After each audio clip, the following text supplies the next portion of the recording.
Start. आज हम लोग लॉज ऑफ रिफ्रैक्शन पढ़ने जा रहे हैं। जैसे कि आपने रिफ्लेक्शन के भी दो लॉज पढ़े होंगे, वैसे ही ये रिफ्रैक्शन के दो लॉज हैं, ये भी बहुत इंपॉर्टेंट है। रिफ्रैक्शन के लॉज रिफ्लेक्शन के लॉज से थोड़ा डिफरेंट है, वही हम लोग समझने जा रहे हैं। सबसे पहला लॉ कहता है कि इंसिडेंट रे, रिफ्रैक्टेड रे और नॉर्मल जो है ये किसी एक ही प्लेन के एक ही पॉइंट पर होते हैं। अच्छा, एक बात बताइए, मान लेते हैं कि हमारा ये इंसिडेंट रे हवा से ग्लास में आ रहा है, तो इंसिडेंट यहाँ पर हुआ तो रिफ्रैक्ट यहाँ से होगा, रिफ्रैक्ट भी यहीं से होगा और नॉर्मल भी। ये तो उसमें कोई रॉकेट साइंस है नहीं। मतलब कि सर इंसिडेंट रे, रिफ्रैक्टेड रे और नॉर्मल ये तीनों किसी एक प्लेन, किसी एक पॉइंट पर होंगे। ऐसा नहीं है कि इंसिडेंट रे किसी एक पॉइंट पर और रिफ्रैक्टेड रे किसी दूसरे पॉइंट से होकर के जाए। ऐसा समझ में आ गया फर्स्ट लॉ। आगे बढ़ते हैं। दूसरा जो लॉ है ये बहुत इंपॉर्टेंट है और बहुत ध्यान से इसको समझना भी है। वैसे दूसरे लॉ को हम स्नेल्स लॉ के नाम से भी जानते हैं, याद रखिएगा, इसको हम लोग स्नेल्स लॉ के नाम से भी जानते हैं, बड़ा मशहूर है। चलिए, ये क्या बोलता है कि सर जब किसी एक मीडियम से दूसरे मीडियम में लाइट इंटर करती है तो लाइट रिफ्रैक्ट करेगी, और लाइट जब रिफ्रैक्ट करेगी तो दोनों मीडियम के साथ वो अपना एक एंगल बनाएगी। तो जिस मीडियम से आ रही है उसमें वो इंसिडेंस एंगल बनाएगी, और जिस मीडियम में वो कौन, लाइट, जिस मीडियम में लाइट जा रही है उसमें रिफ्रैक्टेड एंगल बनाएगी। और दोनों एंगल अलग अलग होगा, एक दूसरे से बराबर नहीं होगा, सिर्फ परपेंडिकुलर लाइट आएगी तब बराबर होता है।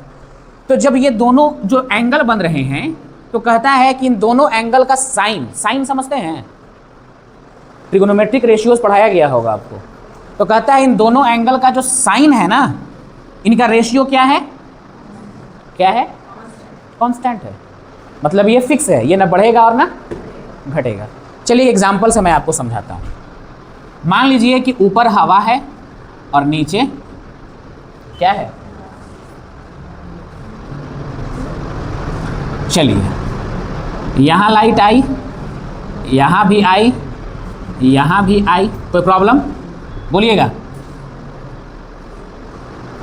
यहाँ से लाइट रिफ्रैक्ट कर गई, यहाँ भी लाइट रिफ्रैक्ट कर गई, यहाँ भी लाइट रिफ्रैक्ट कर गई, यहाँ भी angle of incidence, angle of incidence, angle of refraction, angle of refraction, angle of, यहाँ मान लीजिए कि I1 बना, यहाँ I2 बना, यहाँ I3, यहाँ R1, R2, कोई प्रॉब्लम। मीडियम तीनों केस के लिए सेम है कि नहीं? तीनों केस में लाइट कहाँ से आ रही है, कहाँ जा रही है, लेकिन तीनों केस का एंगल ऑफ इंसिडेंस, बोलिए, एंगल ऑफ रिफ्रैक्शन डिफरेंट है। चलिए एक काम करते हैं, जो भी एंगल है, हमको नहीं पता कौन सा एंगल है, हमने ले लिया सबसे पहला angle I1, I2, I3, R1, R2, R3 और सब में क्या लगा दिए,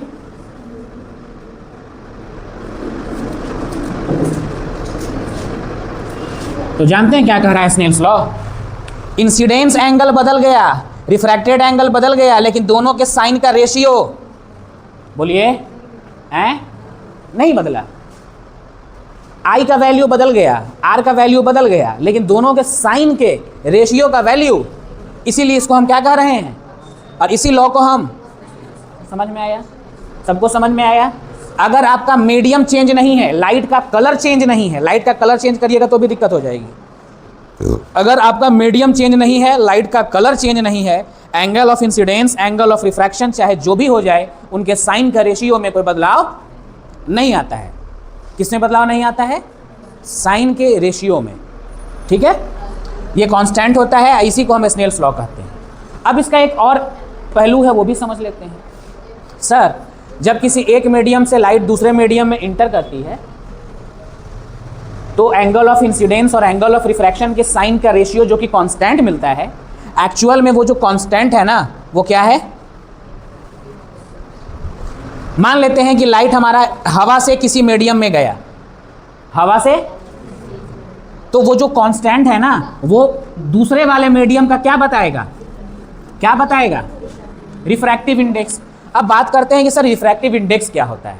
चलिए यहाँ जाइए, मान लेते हैं एक मीडियम से लाइट दूसरे मीडियम में इंटर करती है, पहले मीडियम में एंगल ऑफ इंसिडेंस बना, दूसरे मीडियम में एंगल ऑफ रिफ्रैक्शन बना। तो पहले मीडियम के एंगल ऑफ इंसिडेंस का साइन, दूसरे मीडियम के एंगल ऑफ रिफ्रैक्शन के का साइन का रेशियो, हमको एक कांस्टेंट मिलता है और वही कांस्टेंट हमारा जिसे हम रिप्रेजेंट करते हैं। कोई प्रॉब्लम? और ये रिफ्रैक्टिव इंडेक्स किस मीडियम का है? दूसरे मीडियम का, जिससे लाइट आ रही है उसका नहीं, जिसमें लाइट जा रही है उसका। हवा से अगर शीशा में लाइट गई है तो शीशे का है ये, बात समझ में आ रही है? जिसमें लाइट इंटर कर रही है उसका रिफ्रैक्टिव इंडेक्स है। चलिए ये बात आपको समझ में आ गई। अब जरा रिफ्रैक्टिव इंडेक्स की हम बात कर लेते हैं, बहुत बहुत बहुत सिंपल लैंग्वेज में मैं आपको समझा देता हूँ। अच्छा एक बात बताइए, लाइट हर मीडियम में अलग अलग स्पीड से चलती है या नहीं? बताइए। लाइट किसी मीडियम में फास्ट होगी, किसी मीडियम में। रिफ्रैक्टिव इंडेक्स जानते हैं क्या बताता है? रिफ्रैक्टिव इंडेक्स ये बताता है कि किसी एक मीडियम में लाइट की स्पीड दूसरे मीडियम के कंपैरिजन में कितना गुना है। रेडी? देखिए मैं बताने जा रहा हूँ कि रिफ्रैक्टिव इंडेक्स है क्या, बहुत सिंपल लैंग्वेज में।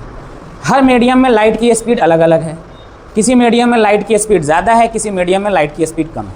अगर किसी एक मीडियम में लाइट की स्पीड की कंपैरिजन किसी दूसरे मीडियम से की जाए तो इसी के लिए हमारे पास एक नया टर्म आता है रिफ्रैक्टिव इंडेक्स। अगर किसी मीडियम का रिफ्रैक्टिव इंडेक्स आपको बता दिया जाए तो ये समझ में आ जाएगा कि उस मीडियम में लाइट की स्पीड किसी और मीडियम के कंपैरिजन में कितना गुना है। ठीक है, चलिए समझते हैं। मान लेते हैं कि refractive index of medium 1 in respect to medium, चलिए तो जिसका रिफ्रैक्टिव इंडेक्स निकालना है उस मीडियम में लाइट की स्पीड को नीचे लिखना है और जिसके रिस्पेक्ट में निकालना है उस मीडियम में लाइट की स्पीड को ऊपर लिखना है। ठीक है, देखिए नीचे हम निकाल रहे हैं ये refractive index of medium 1 in respect to medium, बोलिए 2 है, और यहाँ पे क्या है? Refractive index of medium 2 with respect to medium 1। तो जिसका रिफ्रैक्टिव इंडेक्स निकालना है उसमें लाइट की स्पीड को नीचे, जिसके रिस्पेक्ट में निकालना है उसमें लाइट की स्पीड को।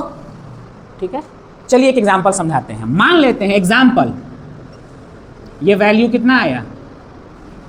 3/, छोड़ दो, 3/2। इसका मतलब क्या हुआ कि सर मीडियम 2 और मीडियम 1 यही है ना, तो मीडियम 2 में लाइट का स्पीड जो है ना सर, मीडियम 1 में लाइट के स्पीड का कितना गुना है? 1.5 गुना है। बस समझ में आ रही है? मतलब कि सर रिफ्रैक्टिव इंडेक्स जो है ना, रिफ्रैक्टिव इंडेक्स जो है ना किसी एक मीडियम में लाइट की स्पीड को कंपेयर करता है किसी दूसरे मीडियम से। मान लेते हैं कि मीडियम 1 का रिफ्रैक्टिव इंडेक्स 2 के रिस्पेक्ट में 1.5 आया, इसका मतलब क्या हुआ बताइए? ये 3/2 आया, इसका मतलब 1.5 होगा ना, है? मतलब ऊपर वाला 1.5 होगा, नीचे वाला 1 होगा। इसका मतलब क्या हुआ कि सर मीडियम 2 में लाइट का स्पीड 1.5 टाइम्स है नीचे वाले में कि मीडियम के लाइट की स्पीड से, तो कंपैरिजन हुआ ना। और वही चीज़ अगर यहाँ लिखोगे, देखो यहाँ पे क्या है, 1 का रिफ्रैक्टिव इंडेक्स 2 के रिस्पेक्ट में और यहाँ 2 का रिफ्रैक्टिव इंडेक्स, तो यहाँ क्या हो जाएगा? 2/3 होगा ना, दोनों एक दूसरे का रेसिप्रोकल नहीं हो गया। वैसा भी इसको और डिटेल से हम लोग पढ़ेंगे। यहाँ तक समझ में आ गया? डन।